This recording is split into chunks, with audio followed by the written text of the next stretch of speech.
2022-এর October, হ্যাঁ অক্টোবরের দিকেই। এখন তখন যে কিছু ঝামেলার জন্য যেহেতু সিনেমাটা রিলিজ হয়নি, আমরা সবাই অপেক্ষায় ছিলাম কবে রিলিজ হবে। আমি দিদিকে কিছুদিন পর পর ফোন করতাম যে দিদি কবে আসবে, কারণ আমার এক্সাইটমেন্টটা এখানে অনেক বেশি, কারণ যেহেতু এটা আমার ফার্স্ট বড় পর্দার সিনেমা। সো আমার সবচেয়ে দিদির এই ডিসিশনটা যেটা ভালো লেগেছে যে শরৎকালেই শরতের জবাটা আসা উচিত, কারণ শরতের জবা অনেক বেশি স্নিগ্ধ জবা। জবা মানে হচ্ছে ফুল, ফুল অনেক বেশি সফট হয়, যেখানে দিদির ক্যারেক্টারটাও ছিল খুবই সফট এবং আমি ছিলাম বেলি, বেলিও প্রচণ্ড সফট। সো সব কিছু মিলিয়ে শরৎকালে এবং পুজোর মধ্যে, পুজোর সাথে শরতের একটা আমেজের একটা ব্যাপার থাকে। সো শরৎকালে যেহেতু সিনেমাটা আসছে, দেশের কোনো কিছুই যখন থেমে নেই, সো আমার মনে হয় না আমাদের সিনেমাটাও থেমে থাকবে। সবাই আসবে অবশ্যই এবং সবাই দেখবে, এই ভরসা আমাদের আছে।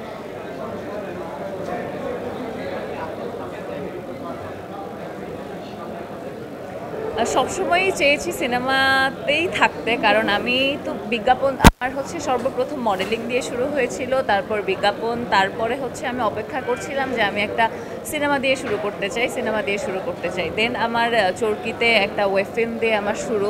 বড় পর্দায় তো প্রতিটি অভিনেতাই কাজ করতে চায় অবশ্যই, দিন শেষে বড় পর্দার জন্যই আমাদের অন্যরকম একটা একটা আকাঙ্ক্ষা থাকে।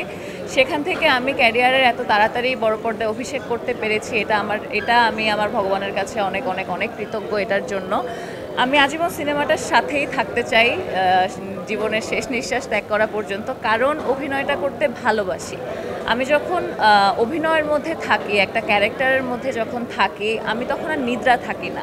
সো আমার জীবনের আপস অ্যান্ড ডাউনস বা সমস্যা তখন কিছু আমার মাথায় রাখতে হয় না, আমি নতুন একটা ক্যারেক্টারে থাকি। যখন আমি বেলি করেছি, আমি বেলির মধ্যে ছিলাম, বা এতটা সময় ধরে একটা ক্যারেক্টারে থাকা, এই জিনিসগুলো খুব ভালোবাসি। আর আমি তো চারুকলার মেয়ে, সো এমনিই আমি শিল্পর মধ্যেই আছি। সো শিল্পর মধ্যেই থাকতে চাই। আর তাছাড়া সামনে আমার বড় পর্দার আরও একটি সিনেমা আসবে, যেটার নাম হচ্ছে নীল জোছনা।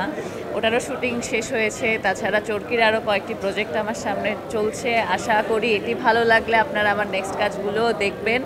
সবাই দোয়া করবেন, আশীর্বাদ করবেন। সবাইকে নমস্কার।